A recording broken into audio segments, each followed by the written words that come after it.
Një projekt ndërkufitar mes Shqipërisë, Bullgarisë dhe Maqedonisë së Veriut po u jep shpresë çifteve të reja që të përballen me vështirësinë për të lindur fëmijë. Për herë të dytë, një ekip mjekësh bullgar ka mbritur në Korçë për të ofruar konsulta falas dhe mbështetje për çiftet që kanë probleme me fertilitetin. Interesi ka qenë i lartë, ndërsa shumë të rinj kanë kërkuar ndihmë dhe informacion për mundësinë e trajtimit.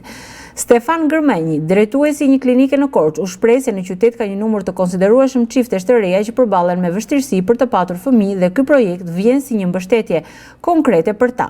Interesi deri tani nga ana e problematikës ginekologjike është shumë e madhe në qytetin e Korçës, bashkë me rrethinat me fshatrat që e rrethojnë atë.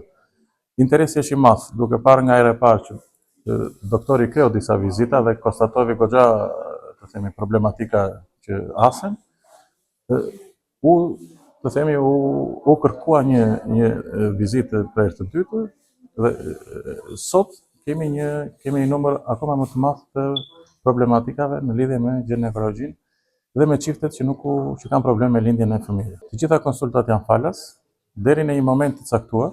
Nga ana tjetër, mjeku specialist Nikolov tha se projekti ka nisur të jap rezultatet e para. Sipas tij, fal kësaj nisme që shtrihet në 3 vende, Shqipëri, Bullgari dhe Maqedoninë e Veriut, pritet të vinë në jetë rreth 50 foshnja, një prej të cilave tashmë në Shqipëri. I think there is quite a good interest in this project for the second time here. Mendoj që ka goxha interes, është hera e dytë që vi. Herën e parë takova rreth 50 familje, kishte probleme të thjeshta, por dhe probleme serioze tek ta.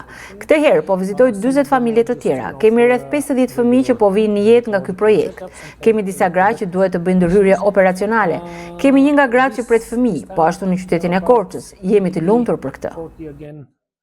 Ky bashkëpunim shihet si një hap i rëndësishëm për të mbështetur familjet e reja dhe për të inkurajuar rritjen e lindshmërisë në rajon.